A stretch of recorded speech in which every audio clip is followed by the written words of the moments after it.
네, 전파력이 강한 델타 변이 바이러스가 전 세계를 강타하고 있는데요. 그동안 강력한 통제 조치로 코로나19 확산을 막아오던 중국도 최근 비상이 걸렸습니다. 베이징을 연결해 보겠습니다. 윤광빈 특파원. 네, 베이징입니다. 네, 중국에서도 최근에 확진자가 빠른 속도로 불어나고 있다고요.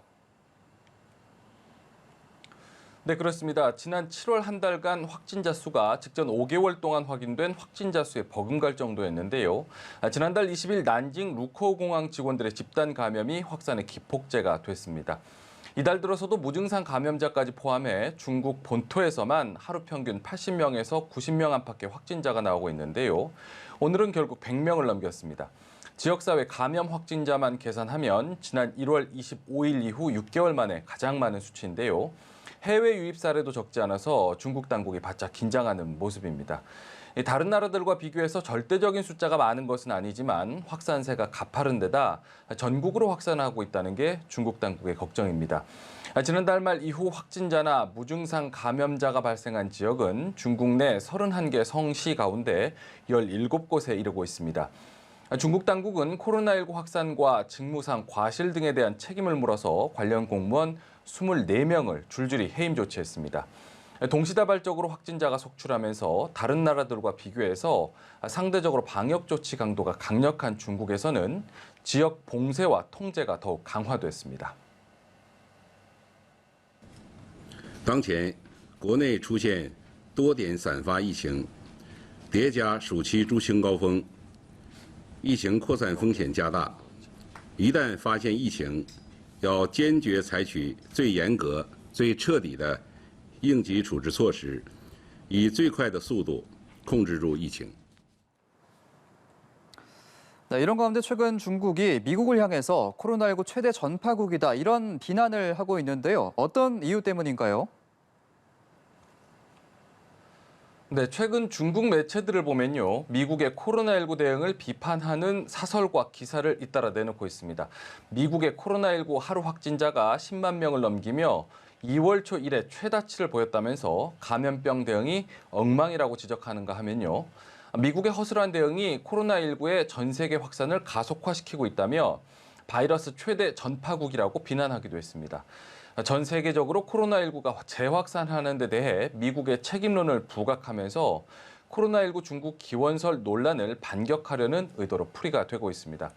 앞서 바이든 미국 대통령은 미국 정보당국에 이달 말까지 코로나19 기원을 추가 조사하라고 지시한 바 있는데요. 이런 가운데 미국 정보당국이 중국 우한 연구소발 유전자 데이터를 대량 입수해 분석 중이라는 보도가 나왔습니다. 미국 CNN 방송이 여러 소식통을 인용해 보도한 내용인데요. 미국 정보당국이 언제 어떻게 데이터에 접근했는지는 불분명하다면서도 해킹을 통한 데이터를 입수했을 가능성을 제기했는데요. 다만 입수한 데이터를 이용해서 코로나19 기원을 확정하는 데 필요한 증거를 충분히 찾을 수 있을지는 미지수라고 CNN 방송은 전했습니다. 네, 미국과 중국의 신경전은 코로나19뿐만이 아니죠. 최근에 바이든 대통령이 미국 체류 홍콩인의 추방 유예를 지시했는데 중국이 강력하게 반발하고 있죠. 네, 바이든 미국 대통령은 미국에 체류 중인 홍콩 주민의 추방을 18개월간 유예한다는 각서에 서명을 했습니다. 그러면서 중국이 홍콩 국가보안법을 일방적으로 제정해서 홍콩에서 권리와 자유의 향유를 훼손했다고 지적을 했는데요. 홍콩에서 자유를 박탈당한 주민들에게 안전한 피난처를 제공하는 것은 이 지역에서 미국의 이익을 증진한다고 말했습니다. This step is one that is meant to ensure we are practicing what we preach in terms of human rights values and ensuring that people who are in this country don't face the ongoing repression that we're seeing in Hong Kong. 네, 중국은 바이든 대통령의 지시가 반중 세력을 미화하는 것이라며 강하게 반발하고 나섰습니다. 중국 외교부 홍콩 주재 특파원 공서는 홍콩 보안법 도입 이후 지난 1년간 홍콩의 범죄가 줄고 경제와 금융이 강세를 보이며 일국 양제에 대한 자신감도 높아졌다고 강변했는데요. 미국은 이러한 기본적인 사실과 홍콩 주민의 의견을 무시한 채 거짓말로 홍콩 보안법을 모독했다고 목소리를 높였습니다. 그러면서 이들에게 피난처를 제공하는 것은 홍콩을 쇠퇴시키고 중국을 모독하려는 파렴치한 정치 공작이라고 주장을 했습니다. 한편 바이든 대통령은 앞서 대만에 우리 돈 8,580억 원 규모의 무기 수출도 처음 승인을 했는데요. 하나의 중국을 주장하며 대만을 자국 영토의 일부로 봐온 중국은 이번 미국의 조치에 대해서도 대만 독립 분열 세력에 잘못된 신호를 주는 것이라며 강력 반발했습니다. 그러면서 중미 관계와 대만 해협의 평화와 안정에 심각한 손상을 끼칠 것이라고 밝혔습니다. 네, 그리고 중국 정부가 최근 이 사교육 기업에 대한 강도 높은 규제 조치에 나섰는데요. 현재 SNS상에서 이 학원 단속 영상이 논란이 되고 있다고요. 네, 그렇습니다. 먼저 준비한 영상을 함께 보면서 더 자세히 설명을 드리겠습니다. 어제 오후 중국 중부 안후이성 허페이시의 한 사설 학원 입구인데요. 공안 경찰과 방역 요원들이 큰 문을 발로 차고 들어가서 학생들을 가르치던 한 남성의 뒷덜미를 잡아채 끌고 나옵니다. 놀란 학생들은 어리둥절한 모습인데요.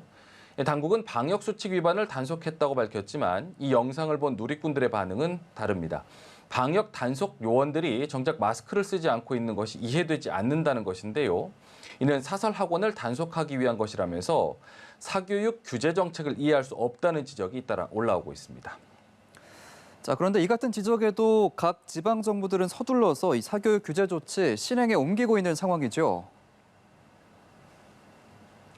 그렇습니다. 상하이시 교육당국이 어제 교육과정 개편 정책을 발표했는데요.